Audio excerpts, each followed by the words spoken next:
ক্ষীরের শারদ প্রাতে বেজে উঠেছে আলোকমঞ্জি।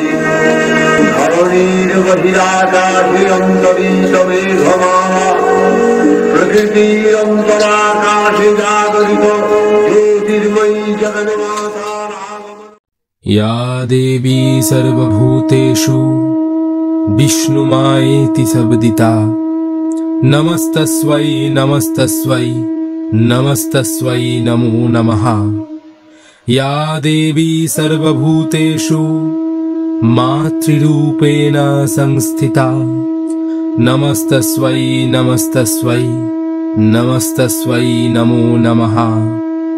या देवी सर्वभूतेषु शक्तिरूपेण संस्थिता, नमस्तस्यै नमस्तस्यै नमस्तस्यै नमो नमः। আমি দুর্গা। আমি স্কুলে যাই, কোচিংয়েও যাই, তবে আমার পড়তে খুব ভয় লাগে।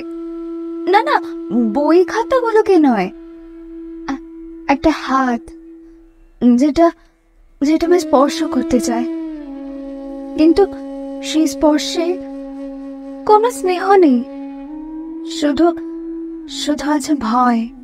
ভয় ভয় কুকড়ে যাই আমি, কিন্তু চিৎকার করতে পারি না। আমি দুর্গা। ছোটবেলায় পুতুলের বিয়ে বড় প্রিয় খেলা ছিল, কিন্তু সেই পুতুলগুলোকে ছিনিয়ে নিয়ে আমায় বিয়ের বাঁধনে কখন যে বেঁধে দিল সবাই টেরই পাইনি। একটা হিংস্র হাত সেই বাঁধনের দোহাই দিয়ে প্রতিদিন খুব কষ্ট দেয়। আমার সেই পুতুল খেলার বর পুতুলটা কেমন যেন নৃশংস হয়ে গেছে। আমার নিষ্কলঙ্ক মুখে এখন শুধু কালশিটে দাগ, আর চোখ জুড়ে শুধুই কান্না। আমি দুর্গা। অফিসের কাজ সেরে অন্ধকার রাস্তা দিয়ে যখন বাড়ি ফিরি, তখন বারবার দুটো অচেনা চোখ আমায় ওপর থেকে নিচ অব্দি চিনে নিতে চায়। লোলুপ সেই দৃষ্টি পিছনে বারবার। আমি দৌড়ে যাই, আমি ছুটে যাই দ্রুত, আরো দ্রুত, কিন্তু এই দৌড়ের শেষ কোথায়?